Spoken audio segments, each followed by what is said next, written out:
The Assembly will hear an address by His Excellency William Samoei Ruto, President of the Republic of Kenya and Commander-in-Chief of the Defense Forces.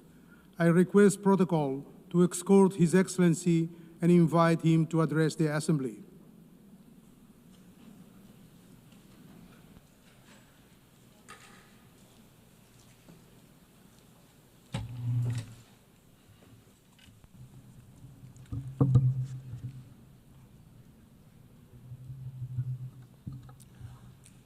Madam President, the President of the 88th session of the UN General Assembly, Madam Annalena Baerbock, Secretary General of the United Nations, Antonio Guterres, Excellencies, Heads of State and Government, distinguished delegates, ladies and gentlemen.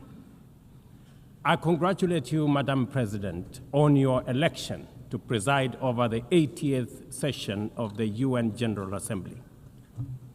Madam President, you can count on Kenya's full support throughout your tenure as you steer the Assembly into the future.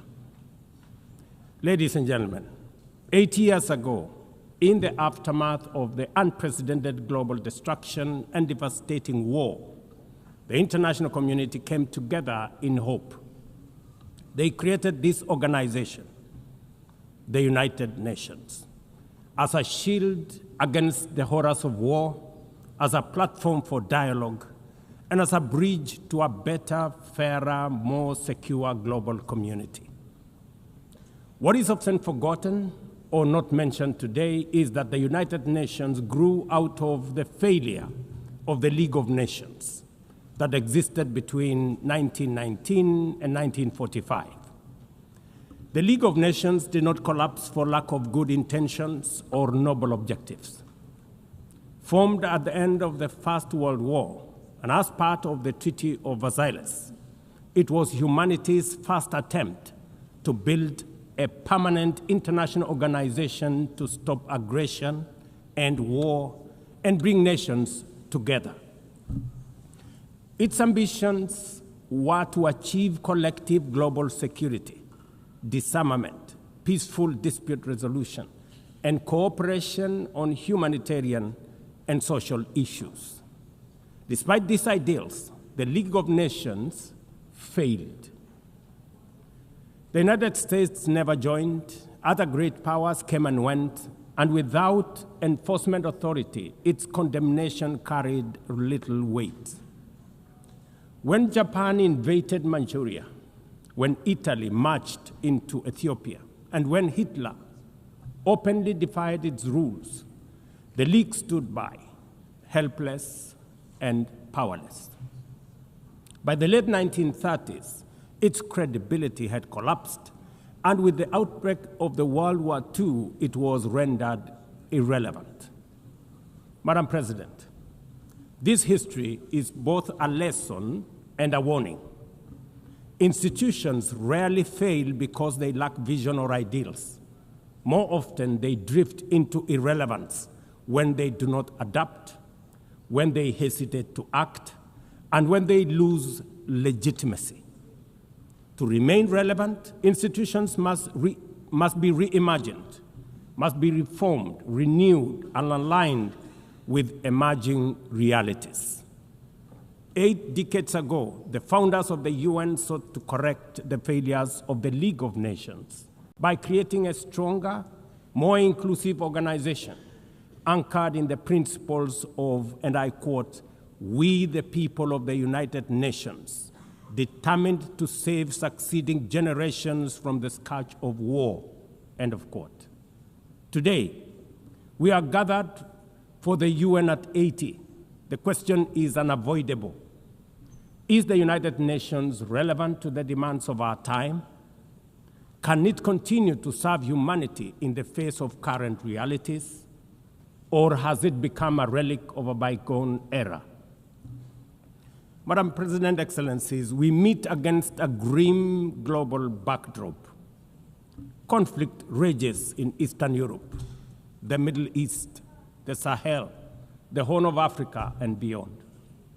Climate disasters grow fiercer by the day.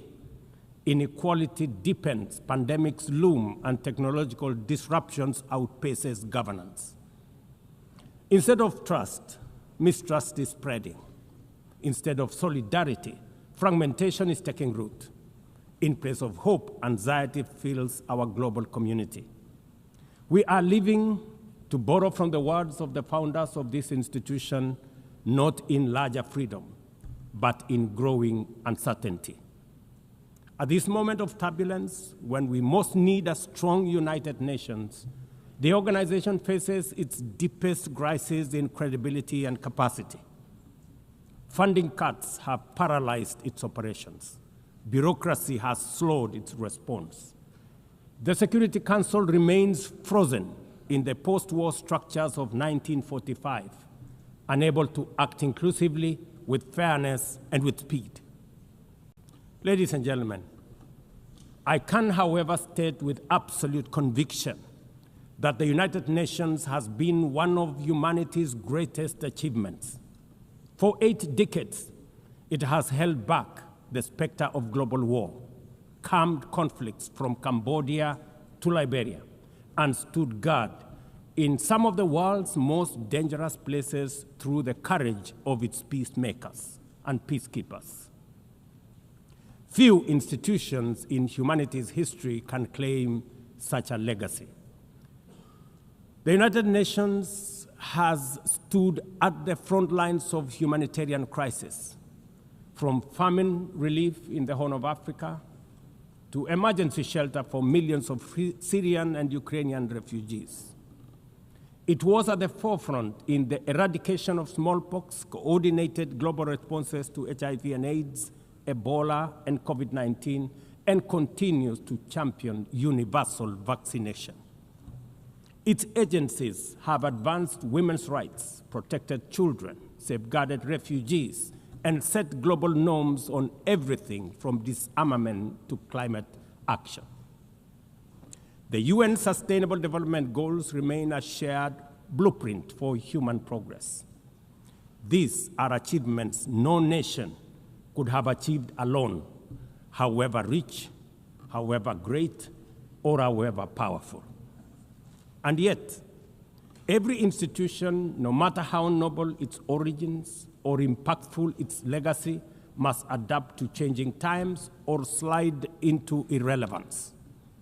Today, the United Nations stands at a crossroads of renewal on one hand or decay on another. Put differently, after 80 years, the rhymes of time are calling on us to reimagine the original promise that inspired the founding of the United Nations, and that is the quest for global peace, development, and human rights.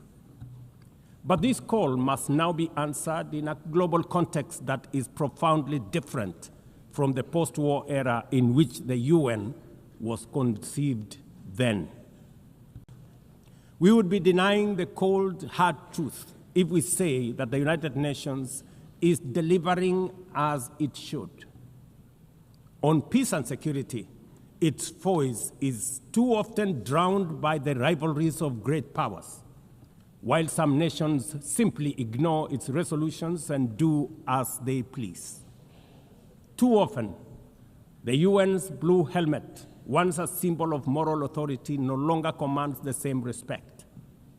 From the conflicts in Gaza to Ukraine, to the crisis in Sudan, DRC Congo, Somalia, and the Sahel, we see actors proceed undeterred by the United Nations calls. Excellencies, ladies and gentlemen, Kenya speaks from the experience of a nation deeply invested in multilateralism. For decades, we have placed our troops and police in harm's way for peacekeeping missions across Africa and beyond, from Somalia to Democratic Republic of Congo, from South Sudan to most recently in our neighborhood here in Haiti. Over the past 15 months, we are proud to have led the multinational security support mission in Haiti, not because it has been easy, but because solidarity is the essence of the United Nations. Madam President, the mandate of the MSS mission is coming to an end in a few days. As the lead nation, allow me to briefly share our experiences, the successes and the challenges, as both a cautionary tale and a living lesson about the strengths and weaknesses of the current global security governance architecture. For far too long, the people of Haiti called out to the world. Too often, their pleas were met with silence, hesitation, or half measures. Haiti became a tragic reminder of what happens when the international community looks away, prevaricates, or offers half-hearted support. When Kenya responded to the quest for the Haitian authorities, it was in the belief that we were joining a genuinely multinational effort. We welcomed and fully embraced Resolution 2699, by which the United Nations Security Council authorized the MSS with Kenya as the lead nation. Drawing on our decades of peace support operations, we stepped forward, stepped up, and deployed our officers to confront the rampant menace of gang violence in Port-au-Prince and its environs. Madam President, ladies and gentlemen, the mission has operated in a volatile environment under enormous constraints. It has been underfunded, under-equipped, and operated below 40% of its authorized personnel strength.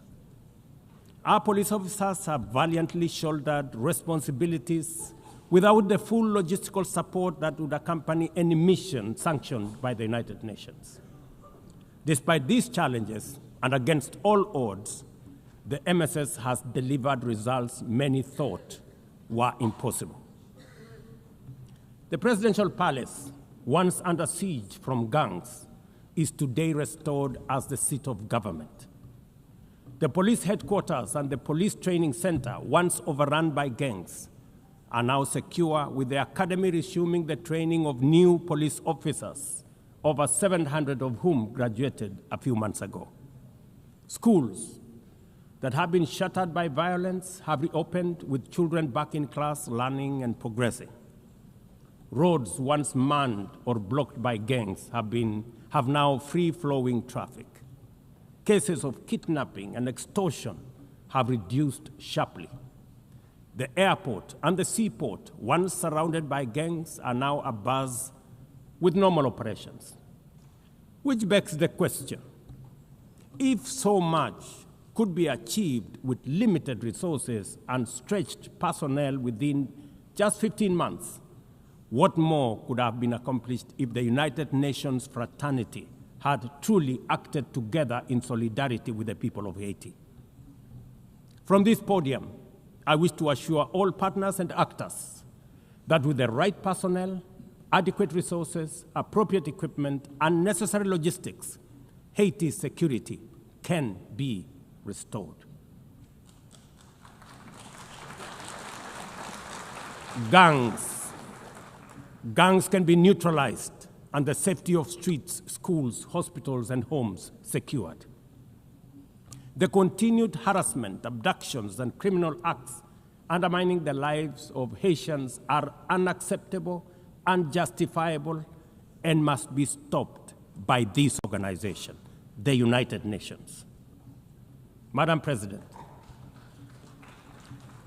as the UN Security Council deliberates on the next steps, we must not lose sight of the fact that the situation in Haiti demands sustained, coordinated, and undivided international attention.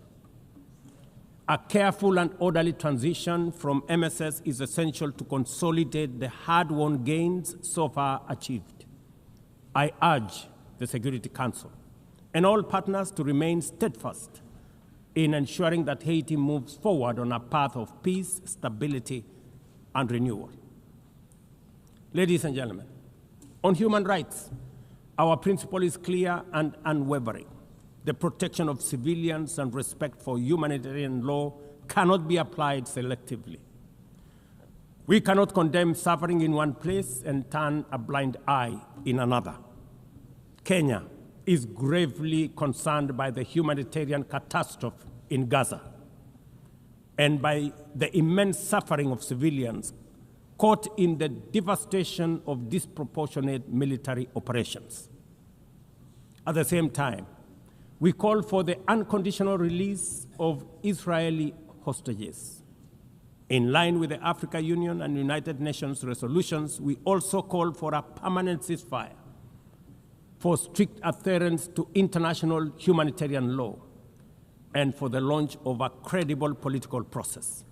Only through such a process can the vision of a two-state solution be realized, where Israel and Palestine live side by side in peace, security, and stability.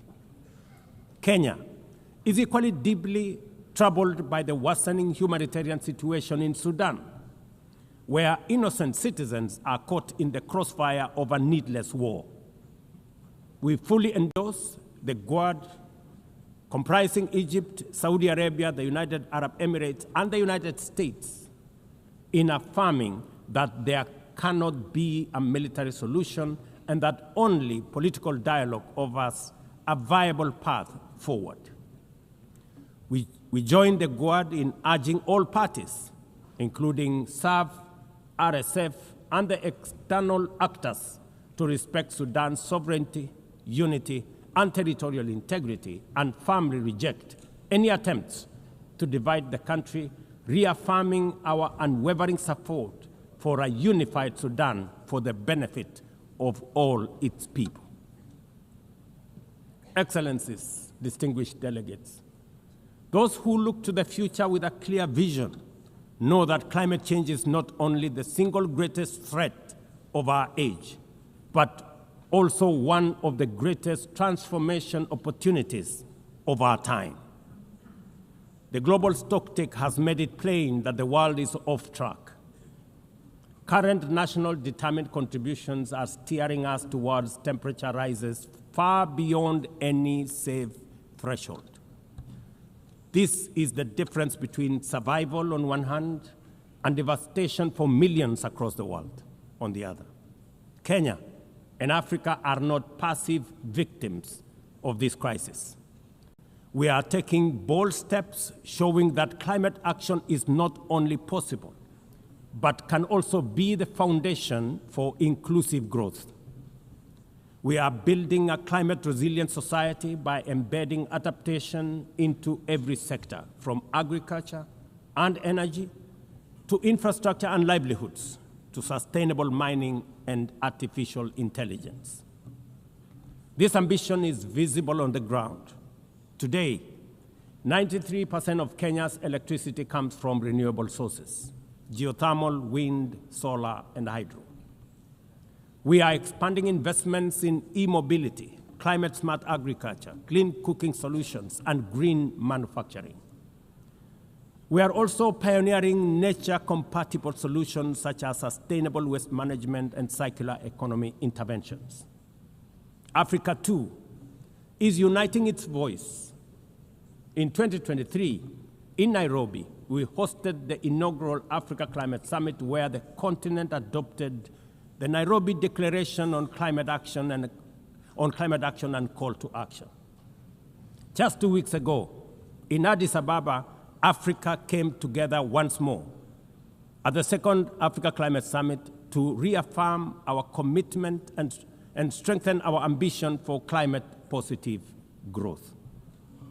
We declared Africa not just as a victim of the crisis, but as a source of solutions, with climate action driving economic growth, transformation, and job creation for our communities. Ambition, ladies and gentlemen, cannot stand on willpower alone. Implementing our new NDCs will require $56 billion. That is why we call on the global community to unlock the $300 billion agreed at Baku, and to accelerate negotiations towards the new $1.3 trillion goal under the Baku-Belém roadmap.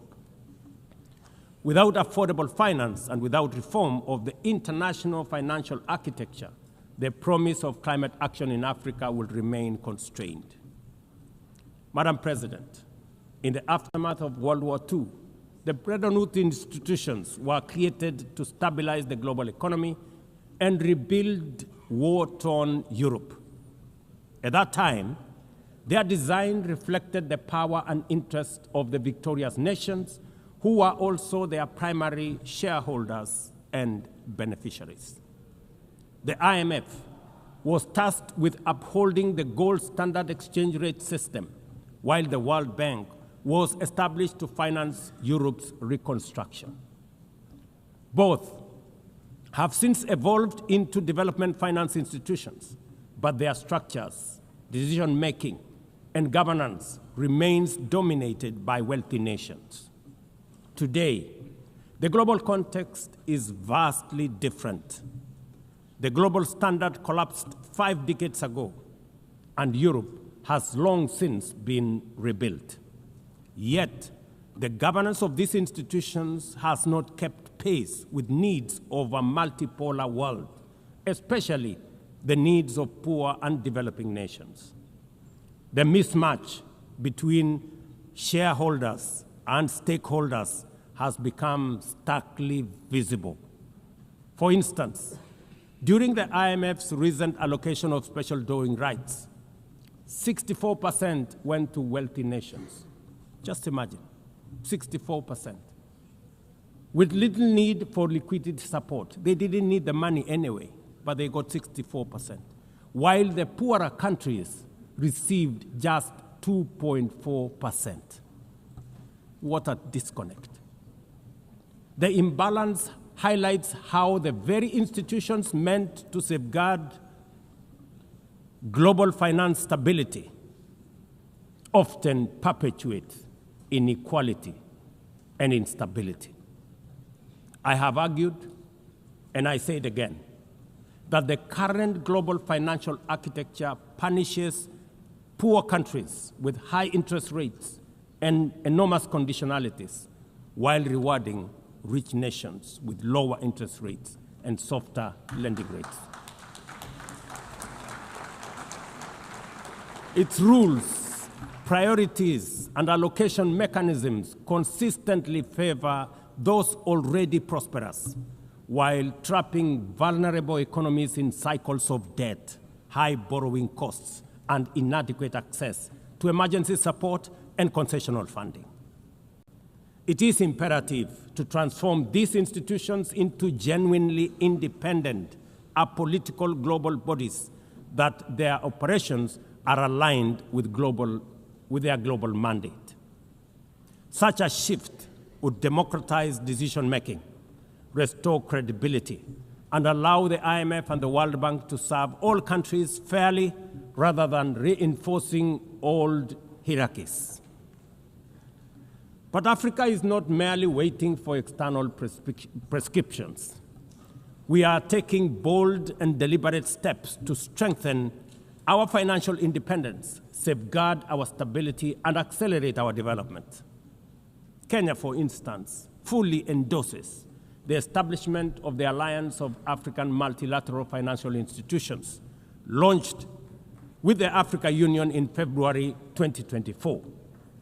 This alliance brings together our homegrown banks, Afrexim Bank, the Africa Finance Corporation, the Trade and Development Bank, Shelter Africa Re, Africa Development Bank, Africa Trade and Investment Development Insurance, and ZEPRI, institutions that embody Africa's determination to mobilize resources, finance trade, and build resilience on our own terms.